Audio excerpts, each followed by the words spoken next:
Kini, kita berada di era revolusi industri 4.0 yang ditandai dengan dahsyatnya gejolak globalisasi. Informasi dapat kita akses dengan mudah hanya melalui sentuhan jari.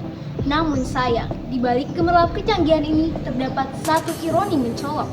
Kemampuan literasi masyarakat Indonesia masih amat rendah. Indonesia dianggap sebagai salah satu di negara peringkat dengan 60 tingkat dunia. literasi yang rendah.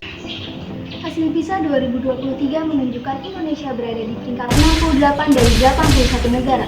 Secara peringkat memang mengalami peningkatan, tetapi skor yang kita peroleh justru semakin anjlok. Lemahnya literasi ini dapat menyebabkan kerugian ekonomi global sebesar 1,19 triliun dolar Amerika tahunnya. Jadi, apa yang bisa kita lakukan untuk meningkatkan literasi di negeri ini? Saya diberi kepercayaan menjadi anggota DPR RI, saya akan menjawab pertanyaan tersebut dengan membentangkan sebuah komunitas bernama Menyala.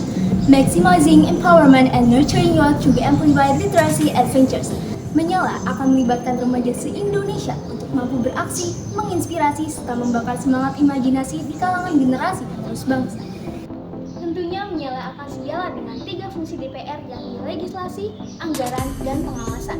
Pertama, fungsi legislasi. DPR akan menggagas dan mengesahkan undang-undang tentang literasi nasional, kemudian akan memaksimalkan Permendesa nomor 22 tahun 2016 dibantu dengan Kementerian PPN, dan akan merevisi muatan literasi dalam kurikulum nasional bersama Kementerian Pendidikan dan Kebudayaan.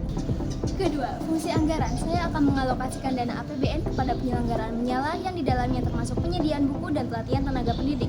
Kemudian saya akan memasok subsidi untuk distribusi buku, bekerja sama dengan Pustaka Peduli, dan akan menggandeng Kemenparekraf guna mengarahkan investasi strategis kepada program-program kreatif Menyala kepada anak muda, seperti festival literasi, kelana buku, maupun narasi Nusantara. Ketiga, fungsi pengawasan.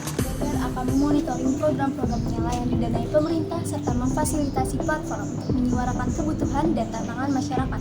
Yang terakhir, saya sendiri akan mengadakan VVM atau Voice Visa Meeting sebulan sekali dalam rangka pengimplementasian evaluasi secara ketat pun transparan. Hadirnya Menyala tidak hanya menjadi inisiatif ambisius untuk meningkatkan literasi secara serius, namun juga sebagai kanvas polos yang ditujukan kepada generasi bangsa supaya mereka dapat melukis dengan bebas di atasnya. Mari bersama-sama kita songsong Indonesia Emas 2045 agar Indonesia bisa bertransformasi menjadi bangsa yang inovatif, produktif, dan kompetitif di kancah internasional. Nyalakan literasi, cerdaskan generasi.